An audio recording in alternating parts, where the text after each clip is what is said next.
UP में तो professor लोग ट्वीट करते हैं उनकी नौकरी चली जा रही है। अरे नौकरी की जो फिक्र करेंगे तो फिर राजनीति कैसे करेंगे।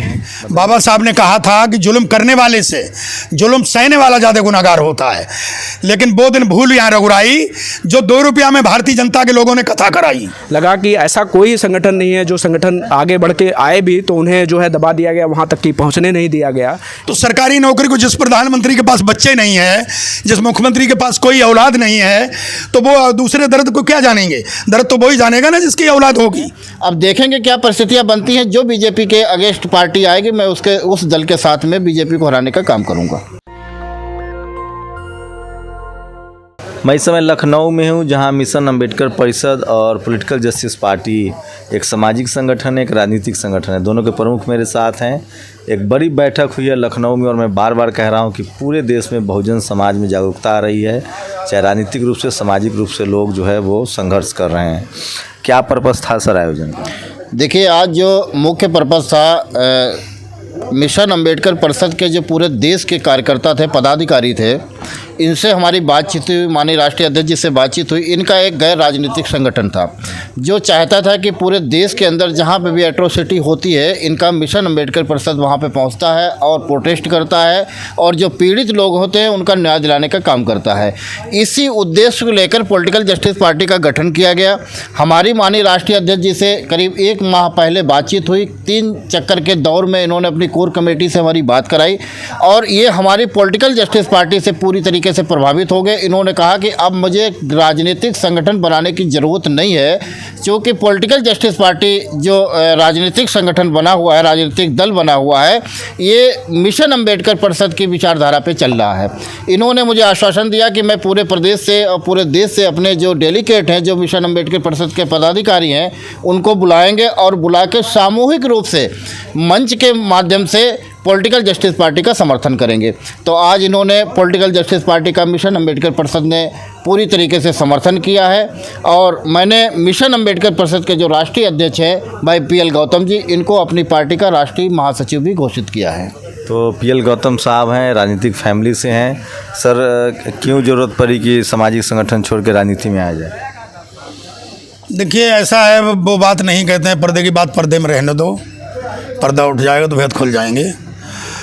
हमको यूँ ज़रूरत पड़ी कि हमारे दलित और शोषित व वंचित, इनकी लड़ाई लड़ने के लिए मुझे ये लगा कि उत्तर प्रदेश में इस वक्त कोई है नहीं, और वाकई वास्तव में नहीं है।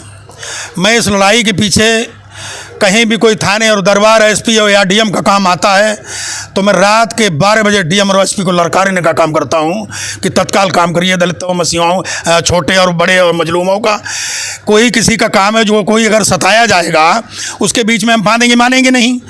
हमारी मजबूरी ये आ गई कि इस हमारे जो OBC, BC, दलित, वंचित, इनका सहयोगी है ही नहीं प्रदेश में। बात जो हवाई फायर कर रहे हैं लोग, मैं नाम नहीं लेता हूं किसी पार्टी का, क्योंकि मैं नाम लूँगा तो मेरी ये तौहीन है। मैं शॉर्टकट में बता देता हूं।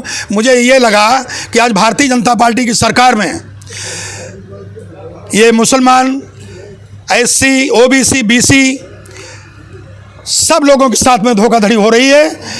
और मैंने ये सोचा कि अगर धोखाधड़ी हो रही है तो मुझे बहुत ज़रूरी पड़ा।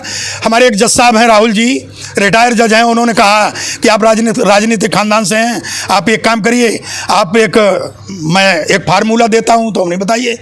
तो मुझे ज़रूरत पड़ी, उन्होंने हमको बताया कि मिशन अम्बेडकर परिषद का एक संगठन बनाइए, रजिस्ट्रेशन करवाइए।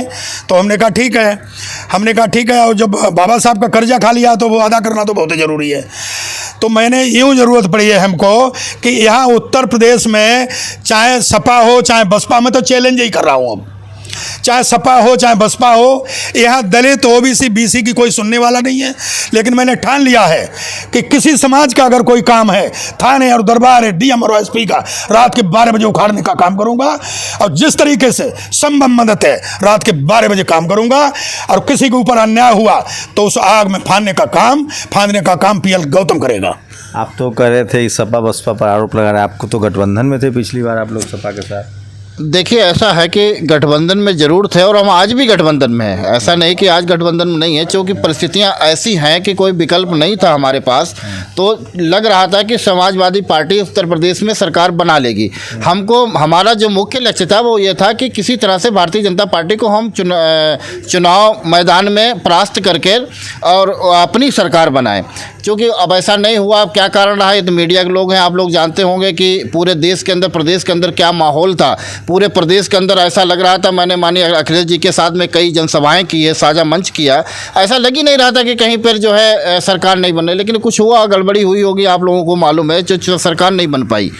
अब चूँकि हमारा राजनीतिक दल है, पॉलिटिकल जस्टिस पार्टी है, मिशन अंबेडकर परिषद जैसे ऐसे इनके साथ कई संगठन, सामाजिक संगठन हैं जो हमारी पार्टी को समर्थन किया है। पार्टी में कुछ पदाधिकारियों ने विलय भी किया है। निश्चित तौर पर 2027 में अपने बलबूते उत्तर प्रदेश में मैं सरकार बनाने के लिए तैयार हूँ। तो 2027 में या 2024 के चुनाव में आप लोग गठबंधन में नहीं जाएंगे सपा बसपा से? अभी देखिए, 2024 का जो पार्लियामेंट का चुनाव पूरे देश के अंदर हो रहा है, हम लोगों ने चूँकि अभी जो है इधर मंच साझा किया है और तमाम संगठन हमारे संपर्क में है। अब देखेंगे क्या परिस्थितियां बनती हैं। जो बीजेपी के अगेंस्ट पार्टी आएगी, मैं उस दल के साथ में बीजेपी को हराने का काम करूँगा। बीजेपी से क्यों परे?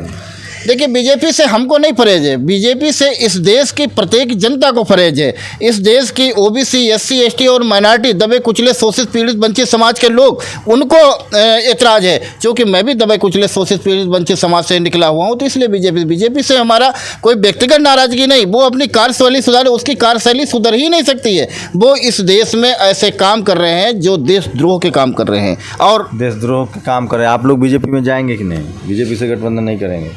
देखिए, हमारे कहने का मतलब ये है, जो हमारे संविधान के विरोधी है, जो संविधान को चाटने की काम भारतीय जनता पार्टी कर रही है, मैं उसको कदाप बर्दाश्त नहीं करूँगा।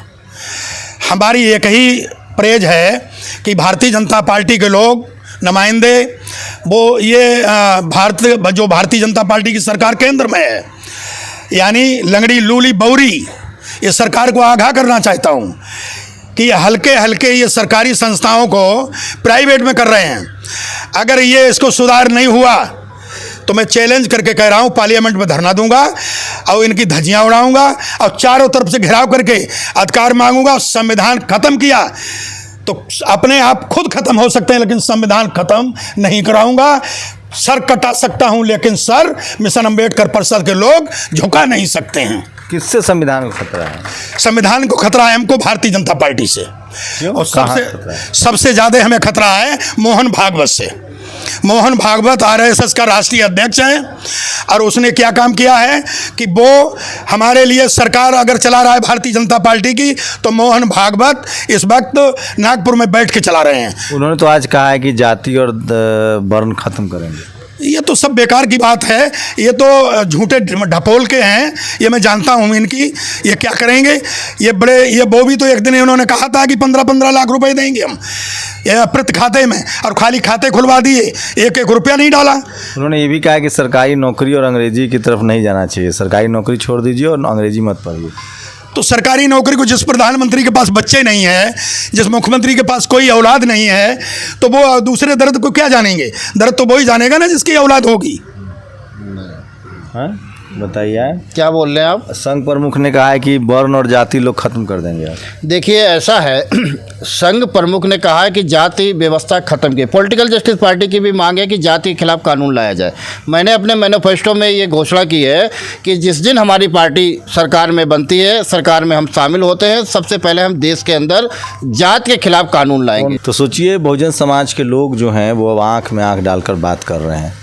ये इसी की ज़रूरत है। ये इंजीनियर भी है, डॉक्टर भी है, किसान भी है, मजदूर भी हैं, बस राजनीतिक रूप से सचेत नहीं थे और बोलने में हिचकिचाते थे। आप लोग बोलने में पीछे रह जाते हैं। माननीय पत्रकार बंधु, बोलने में अब वो समय चला गया है। आपको ये मालूम होना चाहिए, बाबा साहब ने कहा था कि जुल्म करने वाले से जुल्म सहने वाला ज़्यादा गुनाहगार होता है।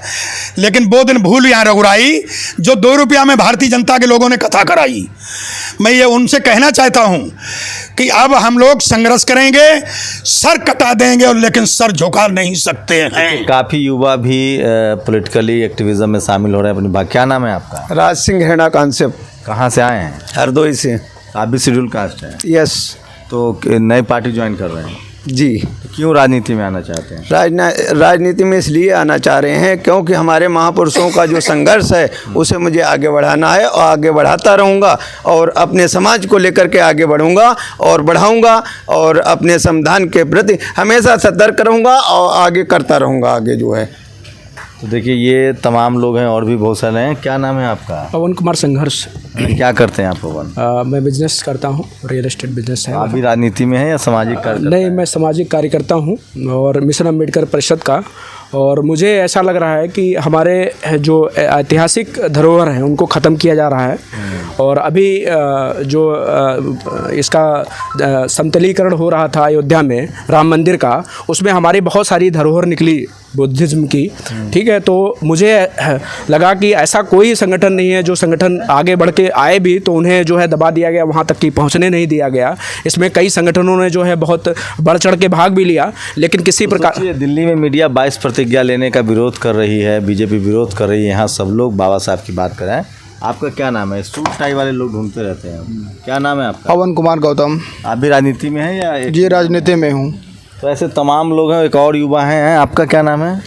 मैं डॉक्टर आशीष आर्य। अच्छा, तो आप प्रोफेसर हैं? हाँ, मैं असिस्टेंट प्रोफेसर हूँ ख्वाजा मोइनुद्दीन चिश्ती यूनिवर्सिटी में। तो राजनीति में भी आना है? हाँ, राजनीति में ही आना है। यूपी में तो प्रोफेसर लोग ट्वीट करते हैं उनकी नौकरी चली जा रही है। अरे नौकरी की जो फिक्र करेंगे तो फिर राजनीति कैसे करेंगे? मतलब एकदम तैयार हैं आप लोग राजनीति ही करने में? पूरी तरह तैयार हैं। तो देखिए वो तबका जो शोषित वंचित रहा है, बहुत सारे लोग हैं जिनसे बात कर सकते हैं आप। बस मैं तस्वीरें दिखा रहा हूँ, आप इसी से अंदाज़ा लगा सकते हैं कि अब बहुजन समाज खासकर तय कर चुका है कि उसकी राजनीतिक भागीदारी जो है वो तय हो।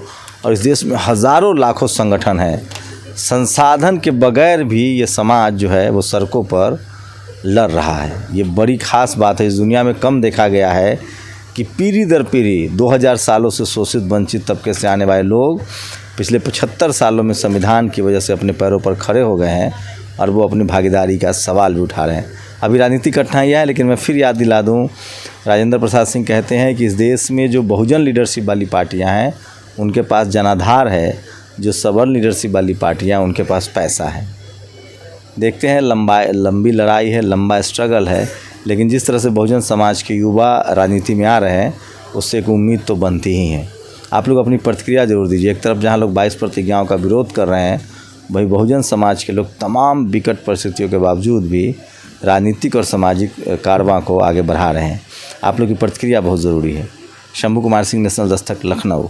नेशनल दस्तक की आपसे गुजारिश है कि अगर इसको बचाना चाहते हैं तो नेशनल दस्तक को सब्सक्राइब करने के लिए रेड कलर के सब्सक्राइब बटन को दबाएं, फिर बेल आइकन की घंटी दबाएं। नेशनल दस्तक को बचाने के लिए बहुत ज़रूरी है कि हर खबर को शेयर करें, लाइक करें, कमेंट जरूर करें।